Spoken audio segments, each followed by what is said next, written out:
రామ్జీ గారు, అలాగే రిజిస్ట్రార్ గారు ఉషా గారు, రెక్టర్ గారు బసవేశ్వర గారు, అలాగే బెల్ కంపెనీ ఏజిఎం శ్రీనివాసరావు గారు, అలాగే శివకుమార్ గారు సిఇఓ గారు, మరి కార్యక్రమం ఇచ్చేసినటువంటి సుందరకృష్ణ గారు, ఇచ్చేసినటువంటి స్టూడెంట్స్ వాళ్ళ పేరెంట్స్ అందరికీ కూడా నమస్కారాలు.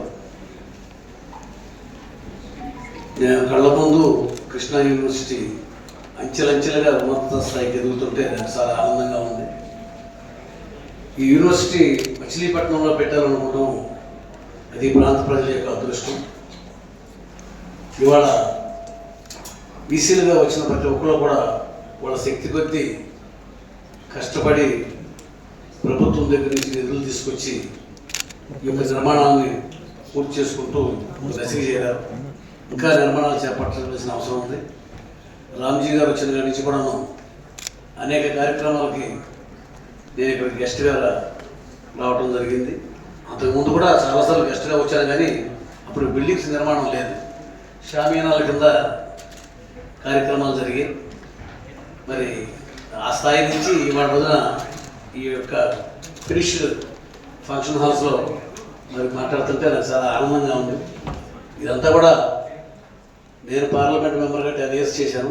ఆ 10 years సమయంలో నా శక్తి వంచన లేకుండా నేను అందరికీ కృష్ణా యూనివర్సిటీ నిర్మాణం పూర్తిగా నేను సహకరిస్తూ వచ్చాను.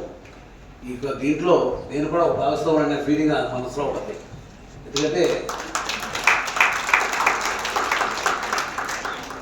మరి ఇవాళ రోజున 100% ప్లేస్మెంట్ సాధించే స్థాయికి ఎదిగింది. ఇప్పుడు యూనివర్సిటీ అంటే ఇప్పుడు మా మచిలీపట్నంలో ఒక హిందూ కాలేజ్ అయితే స్థానిక ప్రజలు మాత్రమే ఉంటారు. మా కల్చర్ అంతవరకే, స్థానికత వరకే వాళ్ళ యొక్క కల్చర్ ఉంటుంది. యూనివర్సిటీ అనేటప్పటికీ స్టేట్ వైడ్ ఇది 3 జిల్లాలకు సంబంధించిన యూనివర్సిటీ ఇది. మరి మన రోజున విభిన్న ప్రాంతాల నుంచి వచ్చే మనుషులు, విభిన్న సంస్కృతులు, విభిన్న పరిచయాలు, ఇక బ్రాడ్ మన విజన్ కూడా కలుగుతుంది. పరిచయాలు ఒక స్థానికంగా పరిచయాలు కాకుండా, ఇదివరకు ఆంధ్ర యూనివర్సిటీ అంటే రాష్ట్ర స్థాయిలో అందరూ కూడా స్టూడెంట్స్ అక్కడికి వెళ్ళేవాడు, అందరూ కలిసిమెలిసి ఉండేవాడు. వాళ్ళ జ్ఞానం మిగతా యూనివర్సిటీలో చదువుకున్న వాళ్ళకంటే గొప్పగా ఉండేది. మరి ఇటువంటి కృష్ణా యూనివర్సిటీ ఇంకా ముందు ముందు మరి ఇప్పుడున్న వాళ్ళంతా కూడా మన ఈసీ గారు, రామ్జీ గారు దీనికి ఇంకా పెద్ద ఫంక్షన్ హాల్, కన్వెన్షన్ హాల్ పెట్టాలని చెప్పి పైన ప్రయత్నం చేస్తున్నారు.